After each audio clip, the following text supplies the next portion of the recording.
The Seahawks defense dominates the Cardinals.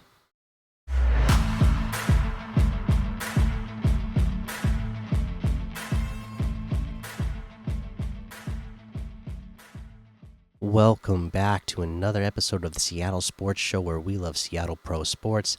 I'm your host, Mikey, and we are here to talk about the Seahawks' big win over a divisional rival, Arizona Cardinals. All right, and again, this was a dominant performance by the defense. And I am recording this on Thanksgiving morning, so first of all, I got to say happy Thanksgiving to everybody out there listening. Hope you're enjoying your day with loved ones, enjoying some good food, and just in general, having a good time out there. All right, so happy Thanksgiving. And that being said, there's a lot to be thankful for the Seattle Seahawks right now. Mainly that defense finally looking legit. That's what they brought Mike McDonald in here for, was to have a legit defense, and now it is looking legit because of all the moves that have been made. I mean, again, there were a lot of mistakes made during the offseason, but we do have to be thankful that those mistakes were corrected during the season here. Again, it does make me question what was John Schneider looking at and looking for during the offseason. But now that Mike McDonald's here and has had more time in the building and more influence, it does seem like, he is able to tell Schneider what it is that he wants, what he's looking for. And Schneider is, gonna, be willing to go out there and get it. As much as a lot of us have wanted to say, well, this is not a good look for Schneider because he's making mistakes. At least we know we don't have a GM who is hard-headed and will stick with those mistakes just because he feels like he doesn't want to be wrong. If he's wrong, I think we've seen that he's willing to say, okay, yeah, these were mistakes. Let's go out and correct them. So, we got a new linebacker core in here. We have, not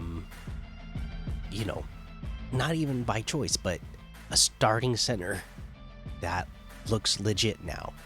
Again, there was a mistake made by just not letting Oluwatimi have a chance to start. But just through the natural way things happened, you get him in there and he looks like the best starting center that we've had in years. Okay, that offensive line, yeah, it still wasn't great overall, but just as an individual performance, Oluwatimi looks much better than what we've had. But again, I guess the main thing I wanted to give praise to was the defense because it looks legit, and mainly we got to give a lot of praise to Ernest Jones because it looks absolutely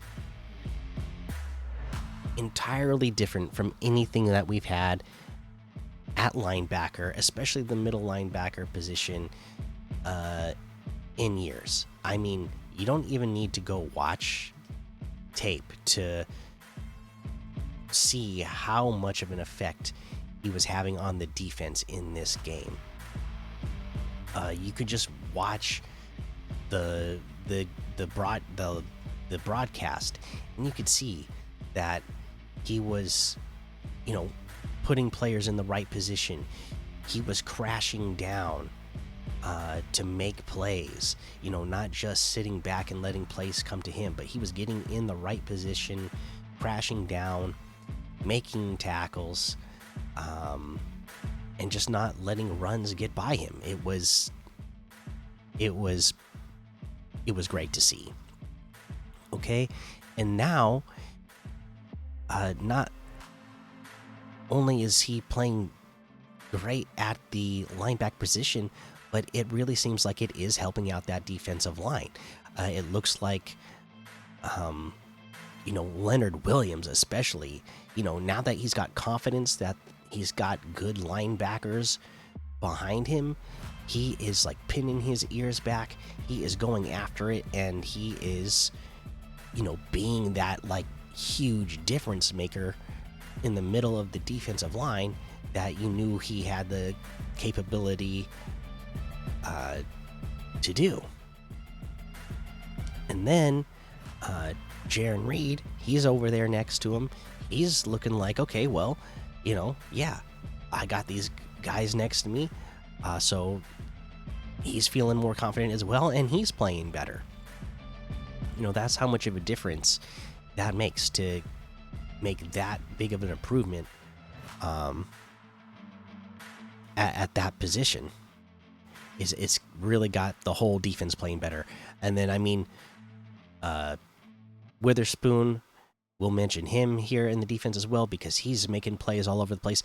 I saw the stat. He does not have a sack or interception yet this season, which is amazing considering how much he's involved in all the plays that have caused interceptions and sacks. So he doesn't have them himself, but because of the way he's playing, he has created sacks for others. He has created interceptions for others. And then we saw it with this interception return from Kobe Bryant, who again is another one that we have to be thankful for, that finally was given his chance to be a starter. I've been saying it for the last few years that he looks good at safety. He finally gets his chance. The last few games, he has been making his name known and showing that he's put in the work the last few years to learn this position. And, he's making big plays. Obviously, this interception return for a touchdown. But again, going back to Witherspoon, and he's done this in multiple occasions throughout this season where he's going in, and not only does he help create the interception by either creating pressure on the quarterback or making it a tough read for the quarterback and allowing somebody else to make a move to get an interception. But after the interception happens, he just doesn't like stand around and watch it happen. He gets involved. He runs up the field. He hustles. He hits people to block and make sure that they get the most out of the return after the interception. This one going for a touchdown. I absolutely love to see it. So yeah, very thankful for the way this defense is playing right now. If we're going to the offense, again, I am thankful for the somewhat improved offensive line play from what we're getting from Oluwatimi. Unfortunately, Anthony Bradford did go down. Christian Haynes goes in. And again, he was somebody I was excited for. He was somebody who I thought, man, we're lucky to get him in the third round because I thought he'd be a second-round pick. But we are seeing that worry. Is he actually, does he have the strength? Is he strong enough at the NFL level to hold these blocks? He's gonna really like be thrown in the fire, and we're gonna get a chance to see. But hopefully Oluwatimi is going to be enough of an improvement out there that it helps both guards. But yeah, we're still not getting great play out of the guards. But getting back to what we're thankful for, JSN, another game, 6 receptions, 77 yards, a touchdown. He's really stepping up. DK Metcalf, 4 for 59. Even K9 had 4 receptions for 52 yards. And again, I don't want to talk about somebody like on Thanksgiving about, moving on from it, but Tyler Lockett, two catches for 20 yards, and he was hardly in this game. We saw a lot of Farrell Brown, AJ Barner, Jake Bobo getting big bodies out there, and Lockett is not that, right? But you know, I know a lot of us, we listen to sports radio, right? And we listen to Mike Sock, and he's always on about how, could you trade DK Metcalf and get resources, because that's a lot of money spent. Well, Tyler Lockett's contract is just as big as DK Metcalf. I think he's the guy. It is now that JSN is really stepping up to be that consistent guy. He's stepping up into that Tyler Lockett role. Tyler Lockett might be the guy you move on from next year, because DK Metcalf, if you're getting the Tyler Lockett contract off the books, you can afford to keep DK Metcalf and JSN together, and that is just going to be a dynamic duo that you don't want to separate, because DK Metcalf will have big money, but JSN will still have a few years left on his contract. So you can keep those two together for a while and find other receivers to be your third guy that are going to be a lot cheaper than Tyler Lockett. You don't want to separate the absolute mismatch DK is from the team while you have JSN starting to step up and show that he is worthy of that first round pick that you spent on him. And you could have two players on your team that are playing like wide receiver ones. So thankful for JSN just continuing to show that he really is worth that pick, and he's got what it takes to be worthy of that pick at this level. All right. And then thankful for Geno Smith. You have to be, okay? He leads the team. Now, is he making mistakes? Is he throwing a lot of interceptions? And did he throw a very untimely one in this matchup? Yes. But I think we can still be thankful for what we got, because, again, he does lead the team in clutch situations, and he rises to those occasions. He doesn't back down. He doesn't get scared of them. When the team needs him, he's able to step up and perform like a top 10 quarterback.